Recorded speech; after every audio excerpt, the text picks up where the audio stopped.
हरे कृष्णा। ओम नमः शिवाय। कल हमने बात करी थी कि देवी सीता का जन्म हो चुका है, यानी कि माता लक्ष्मी भी अवतरित हो चुकी हैं। और सिर्फ वो अवतरित ही नहीं हुई हैं, बल्कि राज ऋषि जनक और देवी सुनैना, उन दोनों के अंदर उन्होंने मोह भी पैदा कर दिया है कि वो अपनी पुत्री के मोह में अभी से पड़ गए हैं। भगवान शिव ने उनका नाम सीता रखा, और साथ ही मैंने ये भी बताया था कि उन्होंने एक धनुष वहाँ पर स्थापित किया और कहा कि ये धनुष यहीं रहेगा। इसे सीता के सिवा पूरे सृष्टि में सिर्फ एक व्यक्ति और उठा सकता है, और वो व्यक्ति जो पुरुषों में सर्वश्रेष्ठ होगा वही इसे उठाएगा, और वही आपको आपकी सबसे बड़ी चिंता से मुक्त कराएगा, यानी कि एक पुत्री के पिता होने की चिंता, यानी कि पुत्री के विवाह की चिंता। उधर दूसरी ओर दशरथ महाराज को बारंबार बारंबार एक वही श्राप याद आता जा रहा है जो कि श्रवण कुमार के पिता ने दिया था।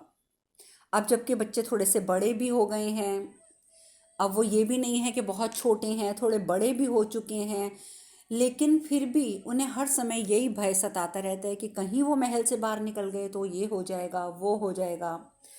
और तभी वहाँ पर ऋषि वशिष्ठ दोबारा आते हैं। ऋषि वशिष्ठ जैसे ही आते हैं, दशरथ महाराज इस बार फिर उनसे पूछते भी नहीं हैं कुछ कि वो क्यों आए हैं। सीधा बोलते हैं, मैं जानता हूँ आप क्या कहने आए हैं, मैं आपका निवेदन स्वीकार नहीं कर सकता, नहीं कर सकता, बिल्कुल नहीं कर सकता। मेरे पुत्र महल में ही रहेंगे, यहीं रहेंगे। उनकी विद्या का जो क्रम जैसा चल रहा है वैसा ही चलता रहेगा। आप उन्हें शिक्षित कर रहे हैं, आप उन्हें शिक्षित करते रहिए, क्योंकि आपसे अच्छा गुरु उन्हें कोई नहीं मिल सकता, और आप सबसे अच्छे गुरु हैं। आप यहाँ उपस्थित हैं तो गुरुकुल जाने की आवश्यकता क्या है। ऋषिवर, आप हमारे कुल गुरु हैं और आप सर्वश्रेष्ठ गुरु हैं, और आप स्वयं उन्हें शिक्षित कर रहे हैं, तो फिर हम मेरे पुत्र गुरुकुल क्यों जाएं। और आपको ऋषि वशिष्ठ के बारे में तो मालूम ही है कि उन्हें तो ये महादेव ने ये वरदान दिया था कि वो नारायण को शिक्षा देंगे, और देखिए वही उनको सौभाग्य प्राप्त हुआ है। जब उन्होंने नहुष को बचाया था राक्षस से, तो उस समय महादेव ने उन्हें वरदान दिया था ना कि आपको नारायण को शिक्षित करने का अवसर प्राप्त होगा। और यही कारण है कि ये अवसर प्राप्त हो रहा है कि गुरु वशिष्ठ ही नारायण की शिक्षा को जो है शिक्षित कर रहे हैं उन्हें।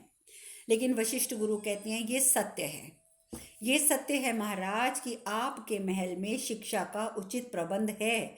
आपने बहुत अच्छे तरीके से सारे प्रबंध भी कर दिए हैं, किंतु क्या सिर्फ इस शिक्षा से राम एक कुशल राजा बन पाएंगे। जो शिक्षा मैं उन्हें दे रहा हूँ, मैं एक आचार्य हूँ, शिक्षा का आचार्य। क्या सिर्फ मेरी शिक्षा से क्या सिर्फ मेरी शिक्षा से वो एक कुशल राजा बन पाएंगे आपके राम। यदि वो बाहरी संसार की समस्याओं से, चिंताओं से परिचित ही नहीं होंगे, और जब उन्हें पता ही नहीं होगा कि बाहरी समाज में क्या चिंताएं होती हैं, क्या समस्याएं होती हैं, तो उनके समाधान हेतु वो निर्णय कैसे लेंगे।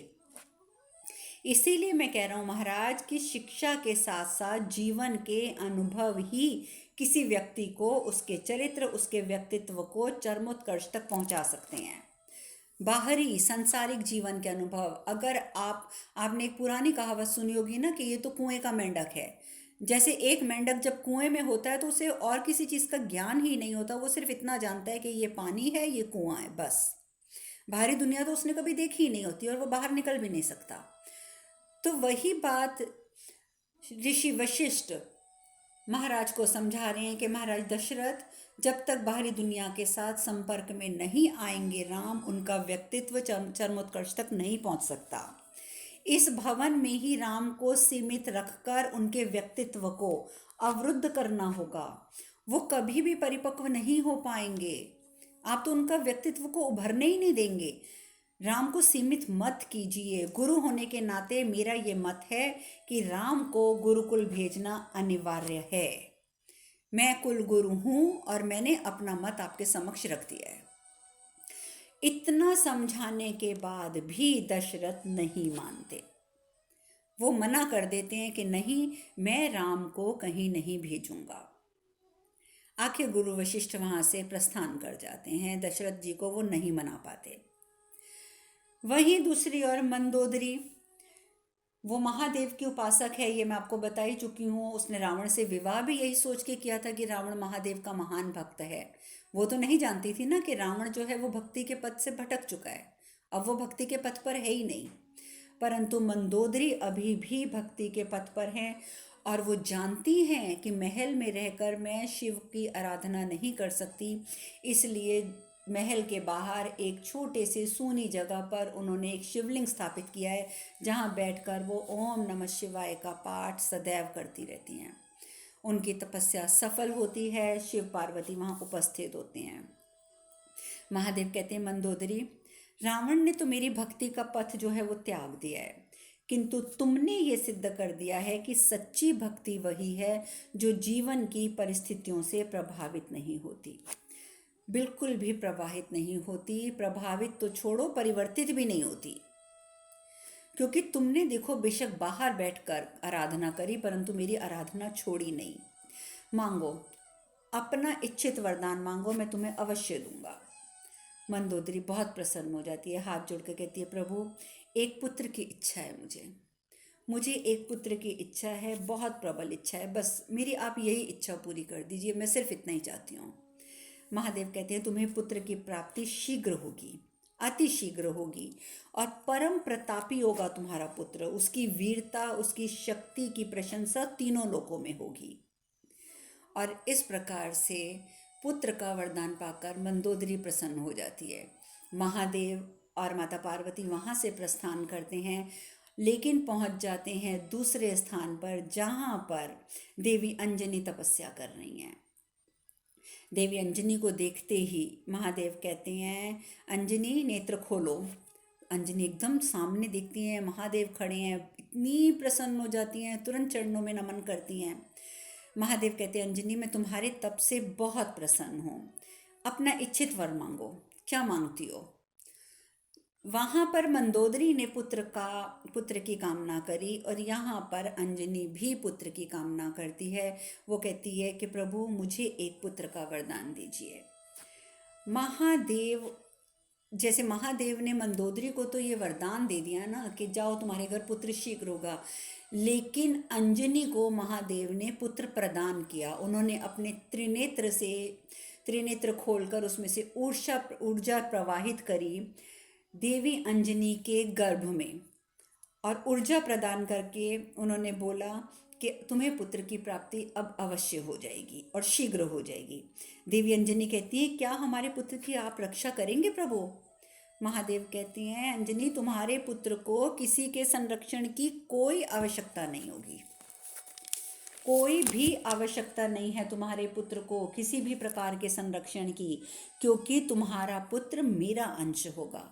मैंने तुम्हारे गर्भ में अपना अंश डाला है, और भविष्य में तुम्हारा ये पुत्र नारायण के मानव अवतार का रक्षक बनेगा, मानव अवतार का रक्षक बनेगा, और वायु की कृपा इस पर सदैव बनी रहेगी। इसीलिए इसे पवन पुत्र के नाम से भी जाना जाएगा। और तुम्हारा पुत्र सबसे शक्तिशाली होगा, अपनी इंद्रियों पर उसका पूर्ण नियंत्रण होगा, और उसकी भक्ति उसे संपूर्ण बनाएगी, उसकी भक्ति ही उसे संपूर्ण बनाएगी।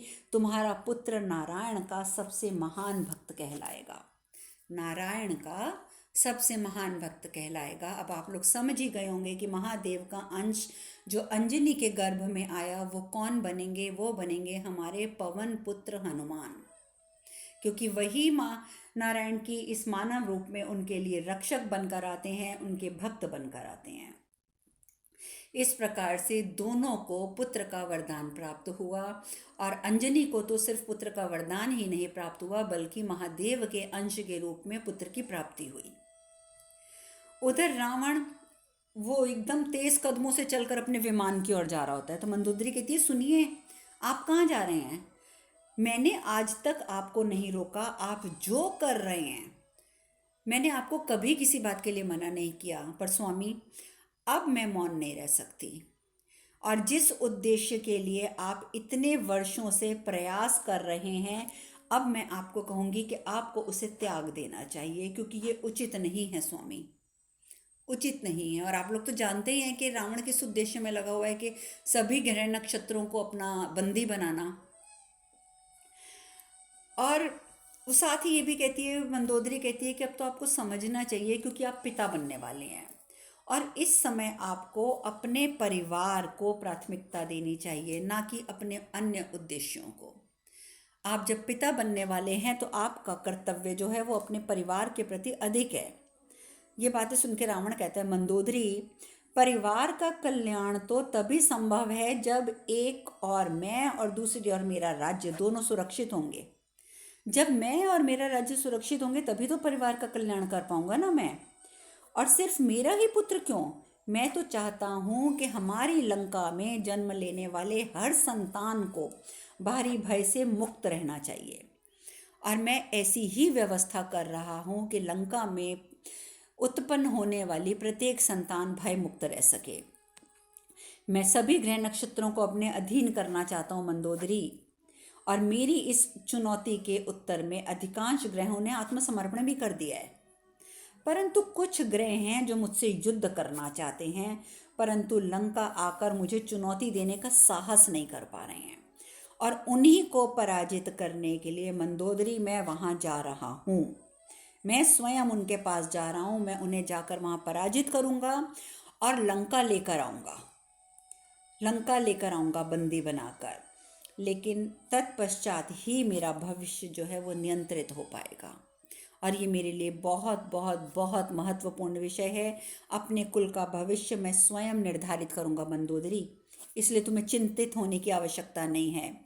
संसार में ये संदेश पहुँचाना कि रावण से अधिक शक्तिशाली कोई व्यक्ति नहीं, कोई असुर नहीं, और लंका से अधिक शक्तिशाली कोई राज्य नहीं, ये संसार को संदेश पहुँचाना अति आवश्यक है। मंदोदरी, मैं शीघ्र लौटूंगा, तुम अपना ध्यान रखना। और ये कहकर मंदोदरी को वहीं छोड़कर रावण वहाँ से अपने विमान में बैठकर प्रस्थान कर जाता है। बहुत दूर दूर दूर निकल जाता है, क्योंकि उसकी तो सिर्फ एकमात्र इच्छा है कि सभी ग्रहों को बंदी बनाना है, सभी को। उधर माता पार्वती कैलाश पर बैठी हुई वो कहती हैं, स्वामी ये कैसी लीला है नारायण की, कैसी लीला है। और अब तो देवी लक्ष्मी वो भी मानव रूप में अवतरित हो चुकी हैं। अब हमें प्रतीक्षा है तो सिर्फ उस क्षण की जब उनका मिलन होगा।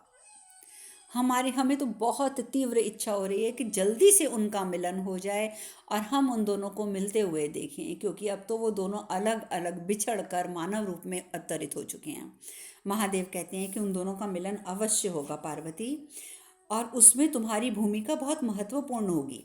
किंतु अभी समय है, अभी समय है। माता पार्वती कहती है, स्वामी तो ठीक है, समय है तो कोई बात नहीं, अब प्रतीक्षा तो करनी होगी। अच्छा, आप ऐसा कीजिए कि हमें सीता की बाल्यावस्था की लीला के बारे में सुनाइए। हम सब जानना चाहते हैं कि देवी लक्ष्मी सीता के रूप में अपने बाल्यावस्था में क्या क्या कर रही हैं, कैसे रह रही हैं, क्या क्या कर रही हैं, हम सब कुछ जानना चाहते हैं, तो आप हमें वो बताइए। महादेव कहते हैं कि तुम्हें क्या बताऊं पार्वती, तुम तो स्वयं अनुभव कर चुकी हो कि संतानें कैसे कब बड़ी हो जाती हैं, हमें पता ही नहीं चलता। तुम भी तो 3-3 संतानों की माता हो, तुम्हारी संतानें कब बड़ी हो गई तुम्हें पता भी नहीं चला। उसी प्रकार धरती पर भी समय बीतता जा रहा है और सीता बड़ी हो रही है, और महाराज जनक और देवी सुनैना को पता ही नहीं चल रहा कि उनकी बालिका कब बड़ी होती जा रही है। और वो उनको देख देख कर इतने प्रसन्न हैं, उनके मोह में इतने वेहल हैं जिसकी कोई हद नहीं है। जैसे जैसे सीता बड़ी होती जा रही है, उन दोनों का मोह भी सीता के प्रति बढ़ता ही जा रहा है। और वाकई समय के साथ साथ सीता देवी बड़ी होती हैं। अब कमाल की बात ये होती है कि बहुत वर्षों से आप जानते हैं कि महादेव वहाँ पर धनुष स्थापित करके गए थे, तो कुछ सेवक वहाँ पर इकट्ठे होते हैं जो रोज़ वहाँ की धनुष की सफाई करते हैं, रक्षा करते हैं, क्योंकि खुले आसमान के नीचे वो धनुष पड़ा है। तो एक दिन वो सेवक सोचते हैं कि इस धनुष को उठाकर हम उल्टा करके रख देते हैं, ताकि दूसरे जगह से भी, दूसरी जो उनकी दूसरी साइड है, वहाँ से भी एक बार सफाई हो जाए। उठाने का बहुत प्रयत्न करते हैं पर धनुष नहीं उठता, बहुत प्रयत्न करते हैं। अब जितने वहाँ सेवक होते हैं वो सब के सब इकट्ठे मिलकर और उठाने का प्रयत्न करते हैं, परंतु वो तो हिलता ही नहीं है धनुष वहाँ से, कि हिले भी तो हिले कैसे। अचानक वहाँ महाराज जनक आ जाते हैं, आके बोलते हैं ठहरो ठहरो, रुको। महाराज जनक कहते हैं रुको रुको रुको, वो रुक जाते हैं। तभी सीता माता आगे बढ़ती हैं, प्रणाम करती हैं, महादेव का ध्यान करती हैं और ऐसे धनुष को उठा लेती हैं जैसे एक कागज़ का धनुष होता है। वो छोटी सी बालिका, सीता भी छोटी बालिका ही हैं, और वो इतनी आसानी से उस धनुष को उठा लेती हैं जैसे कि एक कोई कागज़ का नकली धनुष है। सारे सेवक हैरान हो जाते हैं, उनके हाथ जुड़ जाते हैं सीता माँ के सामने। वो समझ जाते हैं कि ये कोई दिव्य शक्ति हैं। उधर महादेव जब ये देखते हैं तो बहुत प्रसन्न होते हैं। अब उधर राम जी बड़े हो रहे हैं, इधर सीता जी बड़ी हो रही हैं, उधर रावण का भी पुत्र हो चुका है, वो भी बड़ा हो रहा है, और वर्षों पश्चात रावण वापस आता है और अपने साथ वो जिसको बंदी बना कर लाता है। मंदोदरी देखते ही एकदम हैरान हो जाती हैं, स्वामी ये क्या किया आपने, ये क्या किया आपने, आपने शनि देव को बंदी बना लिया। रावण कहता है तो बंदी बना लिया तो ये क्या, ये ग्रह नहीं है, शनि भी तो एक ग्रह है ना, तो मुझे तो सभी ग्रहों को बंदी बनाना है। मंदोदरी कहती है लेकिन स्वामी अगर इनकी कुदृष्टि का प्रभाव हमारे परिवार पर पड़ गया तो। रावण कहता है मंदोदरी तुम चिंता मत करो, तुम चिंता मत करो, ये मेरे कैदी हैं, इनकी कोई कुदृष्टि का प्रभाव मेरे ऊपर नहीं पड़ सकता। और ये कह के वो शनि देव को अपने ही एक तीर कमान से उठा कर और व्यू में फेंक देते हैं। और जैसे ही व्यू में फेंकते हैं तो व्यू आपको पता ही है कि जिसमें उन्होंने चंद्र देव को, सूर्य देव को, मंगल देव को, मतलब इन सभी ग्रहों को बंद किया हुआ है। और वहीं पे जब वो शनि महाराज को भी फेंक देते हैं तो अचानक शोर होता है, लंकिनी जिसको कि रक्षा का भार सौंपा गया है लंका का, लंकिनी बाहर आ जाती है। तो रावण उसको देखता है, कहता है अरे लंकिनी, मैंने तुम्हें कहा था ना कि इस लंका में कभी कोई प्रवेश ना कर सके मेरी इजाज़त के बिना, मेरी अनुमति के बिना। आज मैं तुम्हें दूसरा आदेश देता हूँ कि मेरी इच्छा को तो तुम छोड़ो, अब मेरी इच्छा एकमात्र ये रह गई है कि जो लंका में आना चाहता है ना उसे आने दो, जो लंका में आना चाहता है उसे आने दो, किसी को ना रोका जाए, जाओ, किसी को आने से मना मत करना। अब कुछ समय के लिए तुम जाकर विश्राम करो, तुम्हें कोई ज़रूरत नहीं है इसकी लंका की देखभाल करने की, जो आएगा अब उसे आने दो। अब लंकनी तो प्रणाम करके वहाँ से प्रस्थान करती है। सुमाली कहता है कि लंकनी को ऐसा आदेश देकर तुमने तो लंका को सुभेद कर दिया पुत्र।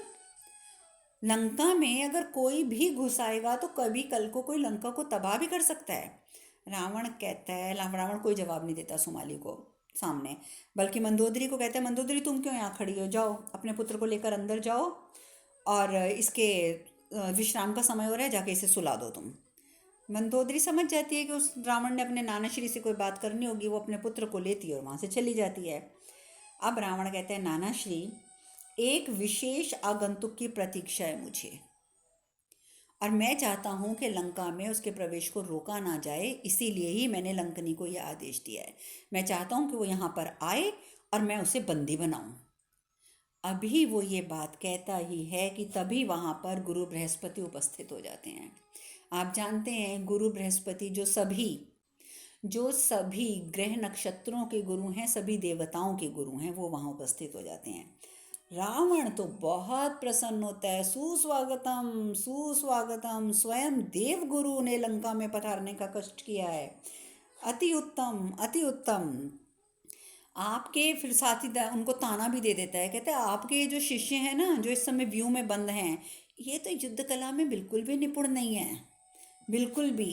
परंतु गुरुदेव मैं आशा करता हूँ कि आप स्वयं को सिद्ध करने में सफल ज़रूर होंगे।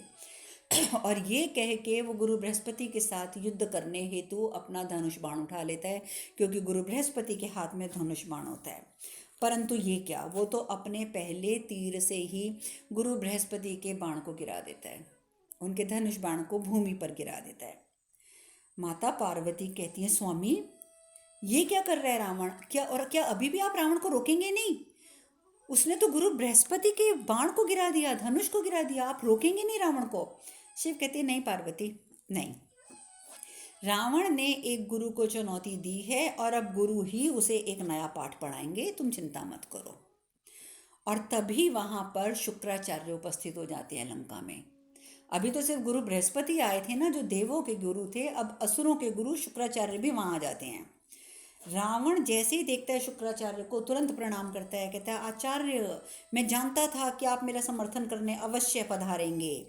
इन देवताओं ने आपके साथ भी तो छल किया है ना, आपके साथ भी तो छल किया है, परंतु मैं अपनी क्या कहूँ आचार्य, मेरे साथ तो ज़्यादा छल हुआ है, अधिक छल हुआ है।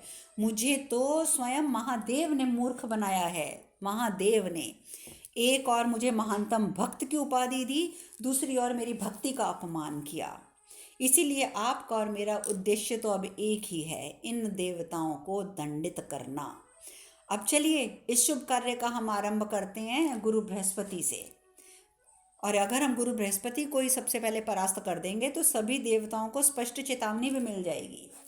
देखिए, 1000 बार अलग अलग व्यक्ति रावण को समझा चुके हैं कि महादेव ने छल नहीं किया, तुम्हारी इच्छा मूर्खतापूर्ण थी। परंतु रावण के ऊपर तो किसी बात का कोई असर है ही नहीं है। वो तो एक ही चीज़ उसके दिमाग में घर कर चुकी है कि मुझे महादेव ने महातम भक्त कहा था, तो वो मेरे साथ लंका में क्यों रहने के लिए नहीं आए, क्यों उन्होंने अपने परिवार का त्याग नहीं किया और मेरे साथ नहीं आए। वो मूर्ख नहीं समझ पा रहा कि वो भगवान हैं जिनके सर पर हजारों दायित्व हैं। अपने परिवार का तो दायित्व है, समस्त सृष्टि का, समस्त ब्रह्मांड का दायित्व है। तो वो कैसे तेरी लंका में आकर वहां पर बंदी बनकर रह जाएंगे तेरे साथ? और इसको अगर वो छल समझता है तो ये उसकी मूर्खता है। शुक्राचार्य भी यही समझाते हैं, रावण तुम्हें मूर्ख किसी ने नहीं बनाया, मूर्खता तो तुमने स्वयं की है। और आज भी तुम वही मूर्खता दोहरा रहे हो, गुरु बृहस्पति के ऊपर वार करके फिर दोहरा रहे हो। हाँ, ये सत्य है कि असुर गुरु और देव गुरु में संधि कभी संभव नहीं है। मैं और गुरु बृहस्पति में संधि कभी नहीं हो सकती, किंतु तुम ये भूल रहे हो कि ये शत्रुता उसी क्षण, बेशक देवगुरु और जो असुर गुरु हैं उनमें शत्रुता है, परंतु ये शत्रुता उसी क्षण समाप्त हो जाती है जब प्रश्न महादेव की प्रतिष्ठा का हो, जब प्रश्न जगत के, संसार के कल्याण का हो। और यदि तुम महादेव के विरुद्ध हो, इस सृष्टि के विरुद्ध हो, तो तुम हमारे भी विरुद्ध हुए। इसीलिए मैं तुम्हारी ओर नहीं हूं रावण, इस गलतफहमी में मत रहना। रावण को इतना क्रोध आता है कि वो अपने हाथ में चंद्रहास उठा लेता है। शुक्राचार्य जी कहते हैं, रावण, तेरे हाथ में इस समय चंद्रहास है और ये चंद्रहास तुम्हें महादेव ने स्वयं भेंट किया था, इसीलिए हम इस पर प्रहार नहीं कर सकते। क्योंकि मैं, खासकर मैं, यानी कि हम, अब अपने आप को हम कहते हैं, वो कहते हैं कि हम शुक्राचार्य महादेव के एक परम भक्त हैं और महादेव के अस्त्र का हम अपमान नहीं कर सकते, सो हम तुम्हारे इस चंद्रहास के ऊपर प्रहार नहीं करेंगे। किंतु रावण, ये मत समझ लेना कि युद्ध यहाँ समाप्त हो गया क्योंकि हम तुम पर प्रहार नहीं कर रहे। नहीं, युद्ध समाप्त नहीं हुआ। और जैसे ही ये बात कहते हैं, दोनों गुरु यानी कि गुरु बृहस्पति और गुरु शुक्राचार्य अपना हाथ उठाते हैं आसमान की ओर और दोनों का शरीर एक ऊष्मा के गोले के रूप में परिवर्तित होकर एक दूसरे में मिल जाता है और दोनों एक मिलकर एक बड़ा गोला बन जाते हैं ऊष्मा का। देखते ही देखते आसमान की ओर उड़ते हैं और उड़ते ही जाकर वो सीधा प्रहार कर देते हैं उस व्यू के ऊपर जो कई वर्षों की मेहनत से माय दानव ने बनाया था, जिसे रावण ने पूर्ण किया था ग्रह नक्षत्रों को बंदी बनाने हेतु। उस व्यू को ध्वस्त कर देते हैं, चकनाचूर कर देते हैं।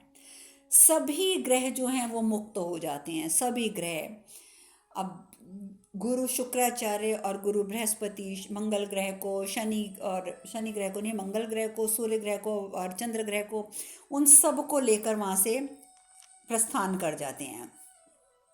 रावण एकदम चिल्लाता है, लंकिनी, बाहर जाने का रास्ता बंद करो, मार्ग बंद करो, परंतु तब तक वो सब गायब हो जाते हैं। और वहाँ अगर कोई ग्रह बचा रह जाता है तो कौन?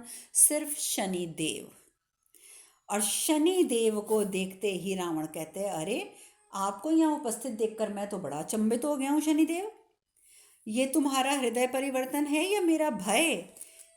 कि तुमने उन सभी की भांति यहाँ से पलायन नहीं किया, तुम क्यों नहीं गए? शनि, सच सच बता दो, मेरा भय है या हृदय परिवर्तन? शनि देव कहते हैं, मुझे तुम लाए तो यहाँ अपनी इच्छा से थे रावण, मुझे लाए तो थे तुम अपनी इच्छा से, परंतु अब जाऊंगा मैं अपनी इच्छा अनुसार। तुम्हारे विनाश का सारा प्रबंध करने के पश्चात मैं अब तुम्हारी लंका से प्रस्थान करूंगा, उससे पहले नहीं करूंगा। मेरी मुक्ति और लंका के विनाश की काल गति अब ये जो है एक साथ जुड़ गई है, और अब तो ये होना तय है, निश्चित है, और मैं तो उसके बाद ही अब प्रस्थान करूंगा।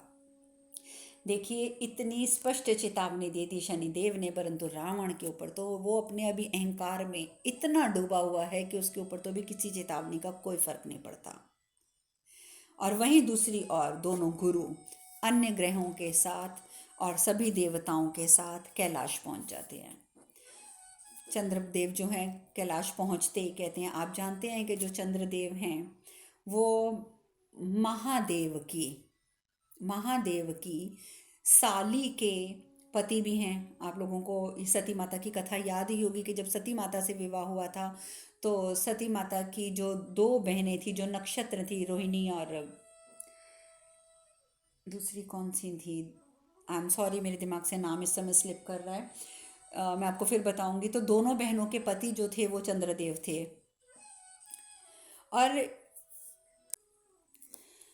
दक्ष प्रजापति ने ही उन्हें श्राप दिया था क्षय रोग का, और महादेव की आराधना के बाद वो स्वस्थ हुए थे। चंद्रदेव कहते हैं कि प्रभु, रावण को रोकना अनिवार्य हो गया है और यही प्रार्थना करने आए हैं हम, यही प्रार्थना करने के लिए हम आए हैं। भगवान कहते हैं कि रावण को रोकने के लिए नारायण ने मानव अवतार ले तो लिया है, तो फिर आप चिंतित क्यों हैं? तो शुक्राचार्य जी कहते हैं कि प्रभु, आपकी बात सत्य है कि नारायण ने मानव अवतार ले लिया है, किंतु इस मानव रूप में उन्हें अपने वास्तविक स्वरूप का तो बोध ही नहीं है, और उन्हें यदि शीघ्र ये बोध ना करवाया गया तो रावण तो सबके सर चढ़ के बोलता जा रहा है। तो सूर्यदेव कहते हैं, और सबसे बड़ी बात है कि उन्हें जिस प्रकार की शिक्षा मिल रही है नारायण को, वो मिल रही है सिर्फ ऋषि वशिष्ठ द्वारा शिक्षा, युद्ध कला की शिक्षा तो उन्हें मिल ही नहीं रही है। तो हम तो ये जानना चाहते हैं कि ऐसा क्या इस दुनिया में है कोई जो भगवान राम को यानी कि नारायण को युद्ध की भी शिक्षा दे सके, क्योंकि युद्ध कला की शिक्षा के बिना कैसे हो पाएगा। माता पार्वती कहती हैं कि ऋषि वशिष्ठ ने राजा राम की शिक्षा का, राजा राम अभी तो खैर नहीं बने, मतलब राम जी की शिक्षा का दायित्व स्वयं लिया है, और हमें उसमें हस्तक्षेप नहीं करना चाहिए। जब ऋषि वशिष्ठ ने स्वयं ये उत्तरदायित्व लिया है कि वो श्री राम को शिक्षित करेंगे, तो हस्तक्षेप उचित नहीं है। तो उसी समय ऋषि वशिष्ठ वहाँ उपस्थित हो जाते हैं कि यदि गुरु स्वयं हस्तक्षेप का अनुरोध करे तो मैं गुरु हूं ना राम का, यदि मैं स्वयं कहूं कि हस्तक्षेप की आवश्यकता है, हाँ प्रभु आवश्यकता है, क्योंकि महाराज दशरथ का पुत्र मोह चरम सीमा पर पहुंच गया है, और वहां हस्तक्षेप उचित भी है और अनिवार्य भी, और विशेष रूप से राम के प्रति, क्योंकि राम को उस भवन से, उसके पिता के मोह से दूर करना ही होगा, और ये बहुत आवश्यक है। अन्यथा राम सिर्फ मुझसे अगर शिक्षा लेते रहेंगे तो वो युद्ध कला में कभी भी परायण नहीं कर पाएंगे, वो कैसे एक पराक्रमी राजा बन पाएंगे। इसीलिए प्रभु, मैं स्वयं गुरु होते हुए आपसे कहता हूँ कि आप हस्तक्षेप कीजिए और कुछ ऐसा कीजिए कि राम को गुरुकुल भेजा जाए, उनके पिता के संरक्षण से दूर भेजा जाए। ये बहुत आवश्यक है, बहुत ही आवश्यक है ये। और ये बातें सुनकर माता पार्वती और भगवान शिव उन्हें क्या अब परामर्श देंगे, ये चर्चा हम कल करेंगे। आज हम यहीं विश्राम लेते हैं। हरे कृष्ण कृष्ण कृष्ण हरे हरे, हरे राम राम राम हरे हरे। आप सब खुश रहें, सुखी रहें, स्वस्थ रहें। हरे कृष्णा। ओम नमः शिवाय, ओम नमः शिवाय, ओम नमः शिवाय। बाय।